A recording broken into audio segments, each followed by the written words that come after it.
السلام علیکم اسٹوڈنٹس آج ہم 9th کلاس کا سبق نمبر 1 ہجرت نبی پڑھ رہے ہیں.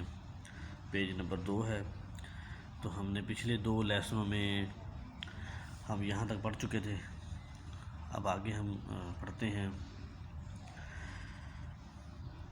اس وقت بھی آپ صلی اللہ علیہ وسلم کے پاس بہت سی امانتیں جمع تھیں. جب وہ حملہ کرنے کا ارادہ رکھتے تھے، قتل کا ارادہ رکھتے تھے، تب بھی آپ صلی اللہ علیہ وسلم کے پاس بہت ساری امانتیں جو تھی، کافروں کی بہت ساری امانتیں جو تھی وہ آپ کے پاس تھی. آپ صلی اللہ علیہ وسلم کو قریش کے ارادے کی پہلے سے خبر ہو چکی تھی. آپ صلی اللہ علیہ وسلم کو ان کا جو ارادہ تھا اس کی خبر پہلے ہی ہو چکی تھی. ان کے غلط ارادے کی جو خبر تھی قریش کی، وہ آپ کو پہلے سے خبر ہو چکی تھی. اس بنا پر، اس وجہ سے جناب امیر یعنی کہ حضرت علی رضی اللہ تعالیٰ عنہ، جناب امیر رضی اللہ تعالیٰ عنہ حضرت علی رضی اللہ تعالیٰ عنہ کو بلا کر فرمایا، یعنی کہ جناب امیر حضرت علی رضی اللہ تعالیٰ عنہ کو بلایا، آپ صلی اللہ علیہ وسلم نے بلایا اور فرمایا کہ مجھ کو، یہ الفاظ تھے ان کے، یہ قوماس میں جو سنٹینس ہو، فقرہ ہو، لائنیں ہوں جو قوماس میں، اس کا مطلب ہوتا ہے کہ ہو بہو جو آپ نے فرمایا. مجھ کو ہجرت کا حکم ہو چکا ہے، میں آج مدینے روانہ ہو جاؤں گا. تم میرے پلنگ پر میری چادر اوڑھ کر سو رہو، صبح کو سب کی امانتیں جا کر واپس دے آنا. یعنی کہ یہ آپ صلی اللہ علیہ وسلم نے حضرت علی رضی اللہ تعالیٰ عنہ سے فرمایا تھا کہ مجھ کو اللہ تعالیٰ کی طرف سے حکم ہو چکا ہے کہ میں مدینے روانہ ہو جاؤں. تو آپ نے اب میرے پلنگ کے اوپر، میرے بیڈ کے اوپر میری چادر اوڑھ کر سو جانا ہے اور صبح کو سب کی امانتیں دے کر واپس آ جانا ہے.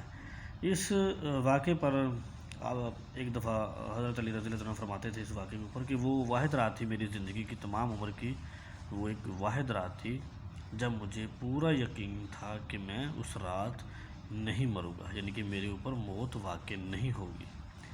یہ آپ نے بعد میں فرمایا تھا کہ جب سرکار نے فرما دیا کہ صبح اٹھ کے سب کی مانتے دینا، یعنی کہ اس رات مجھے پکا یقین تھا پوری زندگی میں کہ اس رات میں بالکل بھی نہیں مروں گا. یعنی کہ یہ ان کا ایمان بھی ہوتا تھا کہ موت کب آ جائے اور کس ٹائم آ جائے.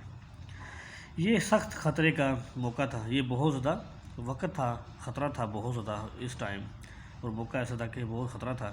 جناب امیر یعنی کہ حضرت علی رضی اللہ تعالیٰ عنہ کو معلوم ہو چکا تھا، انہیں پتہ چل چکا تھا کہ قریش آپ صلی اللہ علیہ وسلم کی قتل کا ارادہ کر چکے ہیں. ان کو معلوم تھا جناب امیر کو کہ جو قریش ہے وہ آپ صلی اللہ علیہ وسلم کے قتل کا نعوذ باللہ ارادہ کر چکے ہیں، ارادہ رکھتے ہیں. اور آج رسول صلی اللہ علیہ وسلم کا بستر خواب سونے کا بستر، ٹھیک ہے، بستر خواب یعنی کہ سونے والا بیڈ، بستر جہاں سوتے ہیں، سونے کا بستر قتل گاہ کی زمین ہے. انہیں پتہ تھا جناب امیر کو کہ آج ان کا جو بستر ہے، جو ان کا بیڈ ہے، جو ان کا سونے کی جگہ ہے، وہ قتل گاہ کی زمین ہے، قتل کرنے کی جگہ، قتل کا جہاں پہ قتل کرنا ہو، قتل کرنے کی جگہ یعنی کہ قتل والی جگہ وہ زمین ہے، وہ جو ان کا بستر ہے. لیکن فاتح خیبر کا مطلب ہوتا ہے خیبر فتح کرنے والا. یہ میں نے نیچے لکھ دیا ہے، مراد حضرت علی رضی اللہ تعالیٰ عنہ، فتح خیبر کرنے والا. لیکن فاتح خیبر کے لیے قتل گاہ، قتل کرنے کی جو جگہ تھی وہ فرش گل تھا، پھولوں کی سیج تھی. اس وقت جو فاتح خیبر تھا، مطلب جس نے خیبر فتح کیا ہو، مراد حضرت علی رضی اللہ تعالیٰ عنہ، ان کے لیے جو قتل والی جگہ جو تھی، جس جگہ قتل ہونا تھا، وہ ان کے لیے فرش گل تھا. یعنی کہ اس وقت ان کے لیے پھولوں کی سیج تھی ان کے لیے، یعنی کہ اس قدر ان کا جو تھا وہ عشق تھا کہ ان کے لیے وہ پھولوں کی سیج تھی. تو اسٹوڈنٹس یہ ہمارا پیج جو ہے وہ ختم ہوتا ہے. نیکسٹ پیج پہ چلتے ہیں. ہم نیکسٹ پیج میں ہم سٹارٹ کرتے ہیں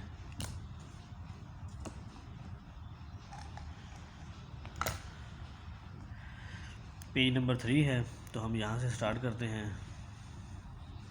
کہ کفار نے جب آپ صلی اللہ علیہ وسلم کے گھر کا محاصرہ کیا، یعنی کہ جب کافرین نے آپ صلی اللہ علیہ وسلم کے گھر کا محاصرہ کیا ہوا تھا، یعنی گھر کو چاروں طرف سے گھیرا ہوا تھا، اور رات زیادہ گزر گئی، اور جب رات کافی گزر گئی، رات کا پچھلا ٹائم تھا، آخری پہر تھا، کافی رات گزر چکی تھی، تب تو قدرت نے ان کو بے خبر کر دیا، یعنی کہ اللہ پاک نے اس ٹائم جب رات کا آخری پہر آیا، رات کافی گزر گئی، تو اس وقت اللہ تعالیٰ نے جنہوں نے محاصرہ کیا ہوا تھا کافرین کفار، ان کو اللہ پاک نے بے خبر کر دیا، یعنی کہ وہ انہیں اس قدر نیند آئی، اس قدر جنون طاری ہوا نیند کا کہ وہ سب کے سب سو گئے اس ٹائم۔ آن صلی اللہ علیہ وسلم ان کو سوتا چھوڑ کر باہر آئے، یعنی کہ جیسے ہی وہ تمام لوگ چاروں طرف سو گئے، ان کے اوپر ایسی نیند طاری ہوئی اس ٹائم کہ سب کے سب کو نیند آئی اور وہ سارے سو گئے۔ یہ اللہ تعالیٰ کی طرف سے تھا۔ کعبے کو دیکھا اور فرمایا، اور آپ صلی اللہ علیہ وسلم ان کو سوتا چھوڑ کر گھر سے باہر نکلے اور کعبے تک پہنچے، اور کعبے سے آپ نے فرمایا کہ مکہ، یہ علامت ہے فنجائیے کہ اس کا مطلب ہے آپ نے پکارا اسے، مکے کو، مکہ تو مجھ کو تمام دنیا سے زیادہ عزیز ہے، یعنی کہ آپ نے مکہ کو پکارتے ہوئے کہا، مخاطب کرتے ہوئے کہا کہ تو مجھ کو تمام دنیا سے زیادہ عزیز ہے، تو میرے لیے سب سے زیادہ عزیز ہے، تمام دنیا میں سب سے زیادہ عزیز ترین چیز جو ہے وہ تو ہے، لیکن تیرے فرزند یعنی کہ تیرے بیٹے یعنی کہ تیرے رہنے والے، تیرے گرد و نواح مجھ کو رہنے نہیں دیتے، یعنی کہ تیرے جو فرزند ہیں وہ مجھ کو یہاں رہنے نہیں دیتے۔ اسٹوڈنٹس، اس کے ساتھ ہی آج کا جو لیسن ہے وہ ختم ہوتا ہے۔ اگلے لیسن میں ہم یہاں سے سٹارٹ کریں گے، تب تک کے لیے اللہ حافظ۔